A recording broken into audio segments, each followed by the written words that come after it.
ముక్తి కోసం విముక్తి కోసం పోరాటం చేసినటువంటి ఇంద్రవెల్లి స్తూపం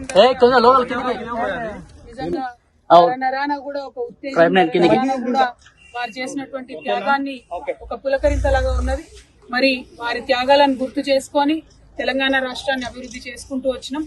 వారు ఏదైతే భూమి కోసం పోరాటం చేసిందో తెలంగాణ రాష్ట్రంలో కేసీఆర్ గారు ఈ మొత్తం యావత్ తెలంగాణ ప్రదేశంలో ఉండేటటువంటి గిరిజన ఆదివాసీ సోదరులందరికీ కూడా మరి భూమి మీద హక్కులు ఉండాలని చెప్పి 4.5 లక్షల ఎకరాలకు భూమి హక్కులు అడవి హక్కులను 2.5 లక్షల ఎకరాల పైచిలకు ఆదివాసీ గిరిజనుల సోదరులకు ఇవ్వడం జరిగింది.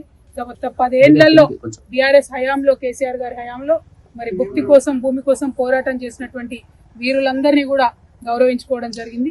అటువంటి ఇంద్రవెల్లి స్తూపం దగ్గర ఇక్కడ ఉన్నామంటే నరనరాన కూడా మరి వారు చేసినటువంటి త్యాగం, వారు చేసినటువంటి పోరాటం మమ్మల్ని ఇంకా ఉత్తేజం ఇస్తుంది. మాకు ప్రజల పక్షాన, ఆదివాసీల పక్షాన, గిరిజనుల పక్షాన, మహిళల పక్షాన, దళితుల పక్షాన, బహుజనులందరి పక్షాన నిలబడి పోరాటం చేసేటటువంటి ఒక స్ఫూర్తిని బీఆర్ఎస్ ప్రతి సైనికుడు కూడా ఇవాళ ఇంద్రవెల్లి స్తూపం దగ్గర నుంచి తీసుకుంటా ఉన్నామని చాలా సగర్వంగా తెలియజేస్తా ఉన్నాం.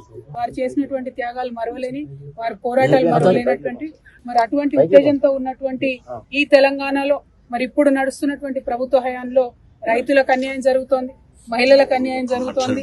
ఎవరన్నా గొంతెత్తి రైతుల పక్షాన, మహిళల పక్షాన, బహుజనుల పక్షాన మాట్లాడితే వెంటనే వారి మీద కేసులు పెట్టి ఇబ్బంది పెడుతున్నటువంటి పరిస్థితిని కూడా మనం గమనిస్తా ఉన్నాం. ఇవాళ మా వర్కింగ్ ప్రెసిడెంట్ గారు గౌరవనీయులు అన్న కేటీఆర్ అన్న గారి మీద కూడా మరి రకరకాల కేసులు పెట్టి ఏసీబీ పేరుతోని ఇంకో దాని పేరుతోని వారు ఎట్లా కక్షపూరితమైన వ్యవహారం ఈ ప్రభుత్వం చేస్తుందో తెలంగాణ ప్రజలందరూ కూడా గమనిస్తా ఉన్నారు.